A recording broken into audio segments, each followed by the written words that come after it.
semuanya untuk ulumul Quran itu yang paling pokok pakai kitab Al-Itqan. Al-Itqan fi ulumil Quran karangannya Imam Suyuti.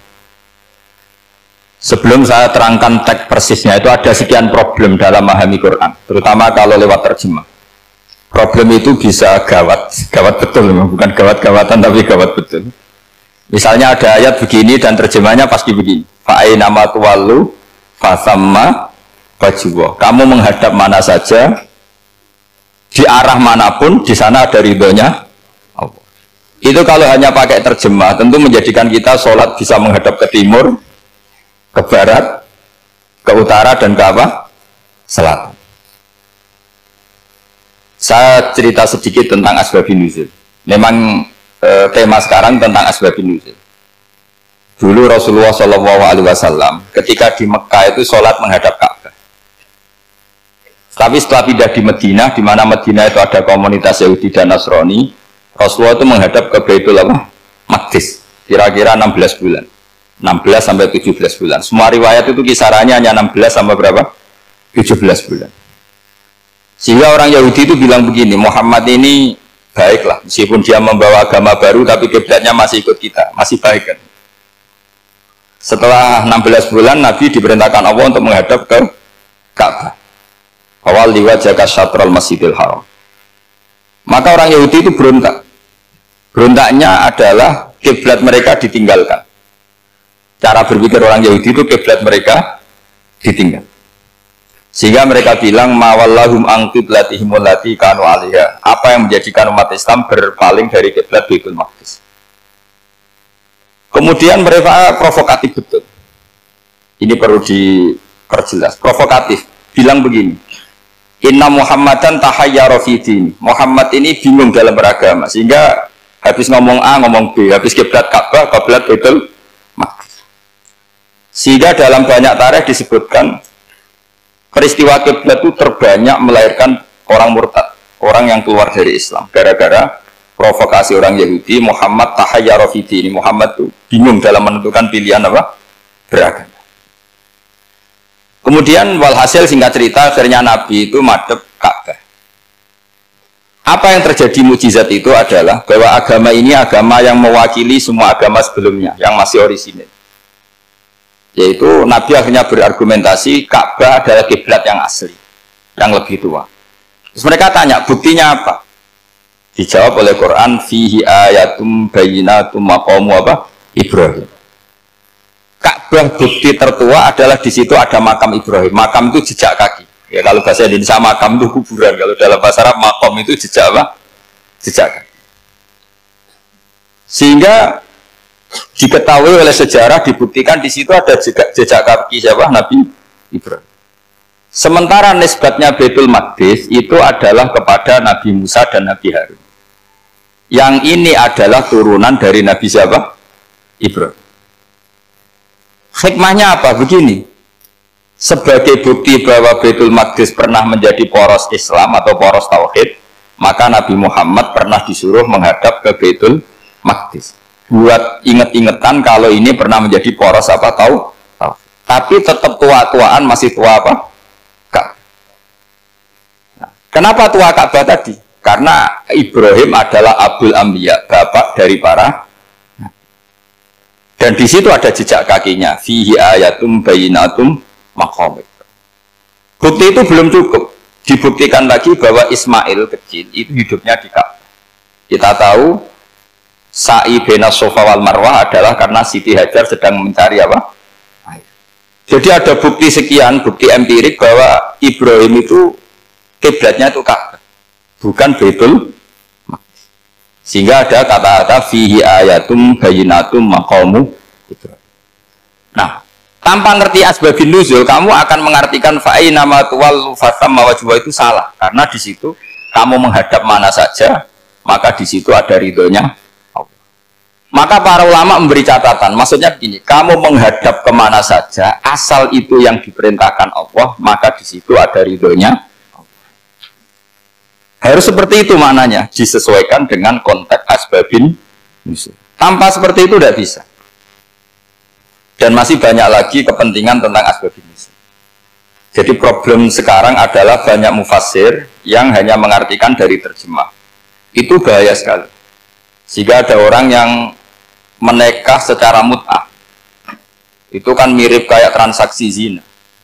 Mereka berdalil famastam taktum bihi minhunna fa'atuhunna ujurahun. Perempuan yang sudah kamu nikmati, yang penting kamu bayar. Terjemahnya seperti itu.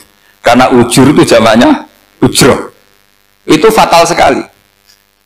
Padahal ayat itu begini, settingannya begini, setting siakul kalamnya atau asbab nuzulnya begini. Ini sekaligus, memang saya sengaja ngaji dengan tema yang berat, untuk penghormatan pada yang ngaji. Kalau temanya ringan kan kayak TPQ. Jadi ini supaya gue keren-kerenan, ini ada dokter Pak Oni pernah dekan Fakultas Hukum. Jadi kalau saya nanti salah tinggal ditangkap saja, gampang kan? Tapi nangkap saya berurusan dengan Tuhan. Jadi kalau orang dekat Allah itu yang tanggung jawab itu Allah. Jadi dia bisa menang di kepolisian tapi kalah di hukum Tuhan. Jadi kalau berhadapan-hadapan dengan saya. Begini asbab nuzulnya begini. Wal muhsanatu minan nisa yang awal juz 5 itu ya kita santai aja. Yang awal juz 5 itu sebetulnya maktuf diatafkan pada ayat hurrimat alaikum ummahatukum wa banatukum wa akhwatukum wa ammatukum wa kholatukum wa banatul akhi wa banatul ukhti. Jadi perempuan yang haram dinikah itu ada 7. Yang faktor nasab, yaitu siapa? Ibu, putri, saudara putri, bulik dari bapak, amah itu bulik dari bapak, kholah itu bulik dari ibu, keponakan dari saudara lelaki, keponakan dari saudara perempuan. Ini disebut haram karena nasab gen. Kalau orang Jawa bilang hanya 4 karena ngitungnya bulik baik dari bapak maupun ibu. Kalau orang Jawa bilang kan bulik terus keponakan dihitung 1. Padahal ada keponakan dari saudara laki, ada keponakan dari saudara apa? Perempuan. Wa banatul akhi wa banatul ukhti. Terus kedua haram karena rodok. Kita tahu dalam hukum Islam rodok adalah sama dengan nasab.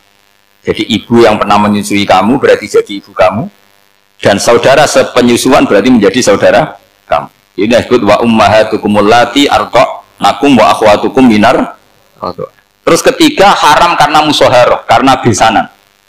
Jadi pagi ini misalnya saya nikah dengan Sri, bilang qabil tu nikaha wa taswijaha bil mar'il madkur. Setelah nikah dengan Sri ini otomatis ibunya dia menjadi mertua.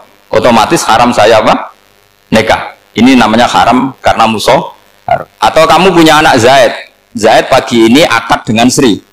Berarti Sri adalah menantu Anda, otomatis haram bagi Anda. Itu namanya haram karena musyaharah, karena bisanan.